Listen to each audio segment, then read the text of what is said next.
Okay, example problem. So an object has a mass of 5.0 grams and occupies a volume of 15 milliliters. What is its density? Okay, so let's remember our formula for density is equal to mass over volume. Okay, and we know that mass is in grams, so that's 5.0 grams, and then volume is in milliliters.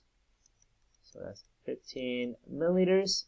All I do is that I divide mass by volume. So let's just plug and chug, right? It's going to be 5.0 grams for mass, and then 15 milliliters for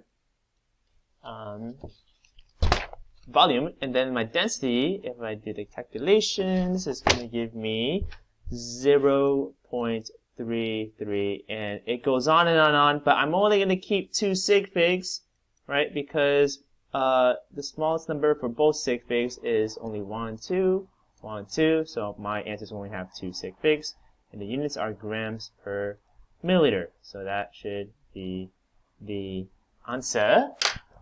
Okay, so write that down, and here are the steps. Okay, voila, right there. Okay, so let's look at example number 2. What if an object has a mass of 10 grams and it is placed in a graduated cylinder that contains 50.0 milliliters of water and the water rises to 70.0 milliliters? What is the object's density? Alright, so this is a water displacement problem. We're not finding the volume. So, mass is 10.0 grams. And then I know my initial, right, my initial water volume is 50.0 milliliters. So let's just imagine it, right? I have my little graduated cylinder right here, right? And it is like 50 milliliters right here. Okay, I got my little dude, my rock right here, and I put him in, and he sinks to the bottom, causing the water to rise to 70.0 milliliters. So that's going to be my final volume, 70.0.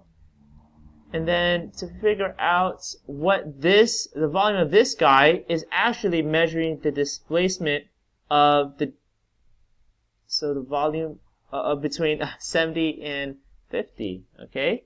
So that the volume of my object is measured by the difference of both.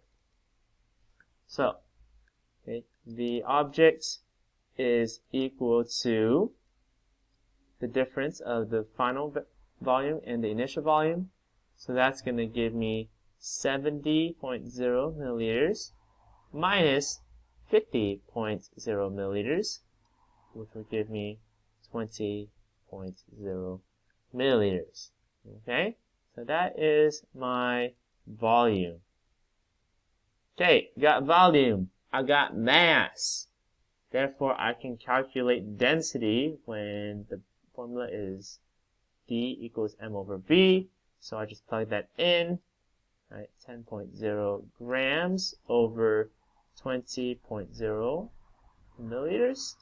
And that's going to give me 0.5. And I have 3 sig figs in both of my given values. So I'm going to keep this 0 and this 0 to show me that I have 3 sig figs for my density in grams over milliliters. Alright, so that should be my answer for that one. Okay? Cool. Alright, last example for today. A sample with density of 3.75 grams per milliliters has a volume of 10.44 milliliters. What is the mass of the sample? Okay, so now this is kind of giving you information backwards.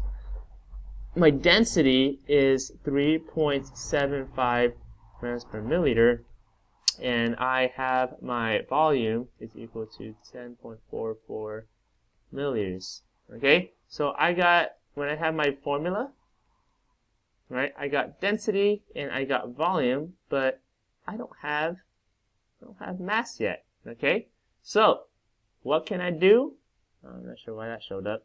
What can I do? right? When I want to find mass, I just plug stuff in and then I'm going to solve for m, like algebra, okay? So, what I'm going to do is I'm going to use these values. It's going to go there, volume's going to go there, and I'm going to solve for m.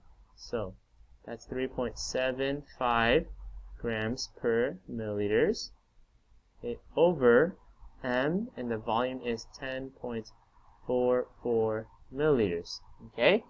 So now I'm gonna use what I know in algebra, right? If I want to cancel out division, I use the inverse operation and multiply what number I want to cancel on both sides. So I'm gonna multiply 10.44, okay, here, and I'm gonna multiply it on the other side, because what you do to one side, you have to do to the other side, okay, when you have an equation equal. All right, so this cancels out. Right, and then I'm going to multiply these together, and that's going to give me 39.15 grams, okay, grams, because I'm trying to find my mass, and that is my answer. Check some of my sig figs. This has 1, 2, 3, this has 1, 2, 3, 4. That means I need to actually round this up, right? Because I only can keep 3 sig figs. I only keep him, and then this 5 is going to round this up to a 3.2, right? And this 5 should not be there. Yeah. Okay. Like that. Okay? Nice. So, different ways to calculate density, and I want you to also try some extra practice problems. Good job, folks, and go for it.